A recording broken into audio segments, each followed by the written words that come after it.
चीज़ है सेंसिटिविटी की। बच्चों में सेंसिटिविटी कॉमन होती है अगर बच्चे एसिडिक फूड ज़्यादा ले रहे हैं, कोल्ड ड्रिंक्स पसंद करते हैं बच्चे। अगर कोल्ड ड्रिंक ज़्यादा ले रहे हैं, एसिडिक फूड ज़्यादा ले रहे हैं तो उनका इनामल इरोड हो जाता है।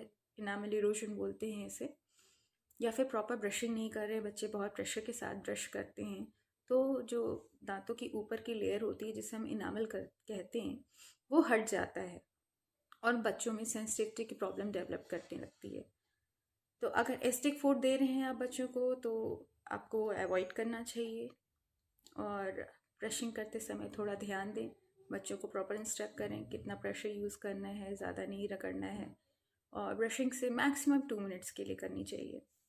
नेक्स्ट कॉमन प्रॉब्लम है जिंजिवाइटिस की, जिसमें गम्स में स्वेलिंग आ जाती है। अगर बच्चे प्रॉपर ब्रशिंग नहीं कर रहे हैं, जो उनका फूड पार्टिकल्स है वो गम्स में या टीथ में अटक के रह जाता है लंबे समय तक, तो वो वहाँ पे इन्फेक्शन प्रोसेस को शुरू कर देता है।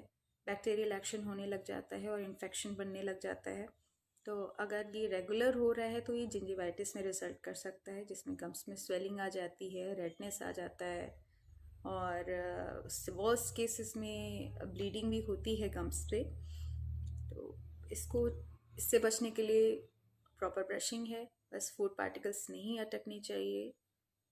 कई बार ऐसा होता है कि अगर बच्चे प्रॉपर ब्रश नहीं कर रहे हैं तो प्लाक एक्यूमुलेट करके है कैटलेस एक्यूमुलेट कर जाता है, जिसकी वजह से ब्लीडिंग होने लग जाती है गम से।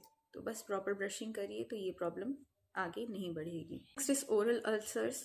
ये भी बच्चों में कॉमनली पाया जाता है। बच्चे बाहर खेलते हैं तो उन्हें चोट लग जाती है, जिसकी वजह से दांत से गम्स में या टीथ में कट लग जाता है, जो कि आगे चल के अल्सर्स में डेवलप कर जाता है। या फिर कोई विटामिन डेफिशिएंसी हो, कोई न्यूट्रिशनल डेफिशिएंसी हो, या बच्चे को किसी ड्रग से एलर्जी हो, मेडिसिनल एलर्जी हो या फूड एलर्जी हो, जिससे ये अल्सर्स डेवलप कर जाते हैं। अगर ऐसा कुछ है तो प्लीज़ डेंटिस्ट को विजिट करें आप।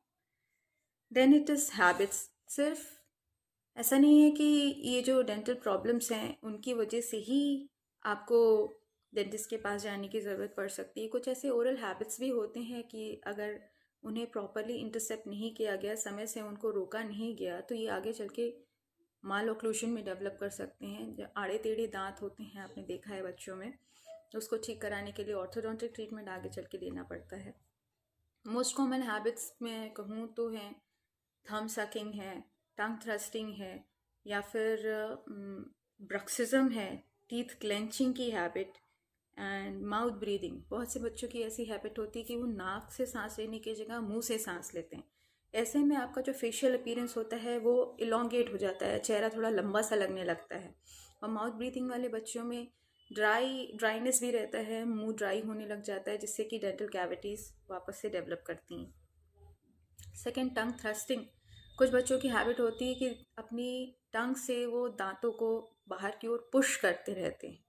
अगर ये हैबिट को प्रॉपरली इंटरसेप्ट नहीं किया गया, टाइमली नहीं रोका गया, तो दांत जो हैं वो बाहर की ओर निकल के आ जाते हैं और फिर आपको ऑर्थोडोंटिक ट्रीटमेंट लेने की ज़रूरत होती है।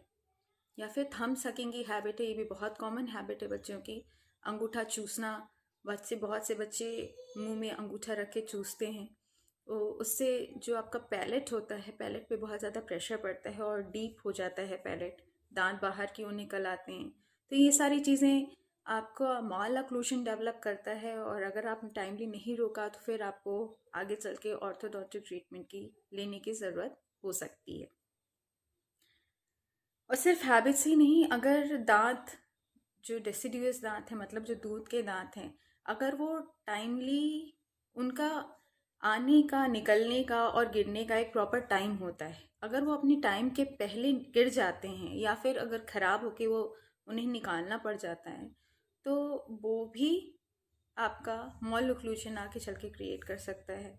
या फिर रिटेन्ड है, वो जिस समय उसको गिरना चाहिए उससे ज़्यादा समय तक अगर वो ओरल कैविटी में है, तो वो जो परमानेंट टीथ हैं उनके इरप्शन में प्रॉब्लम क्रिएट करता है, उन्हें प्रॉपर स्पेस नहीं प्रोवाइड करता है कि वो अपनी ओरिजिनल जो उनका सही स्पेस है वहाँ पे निकल के आ सकें।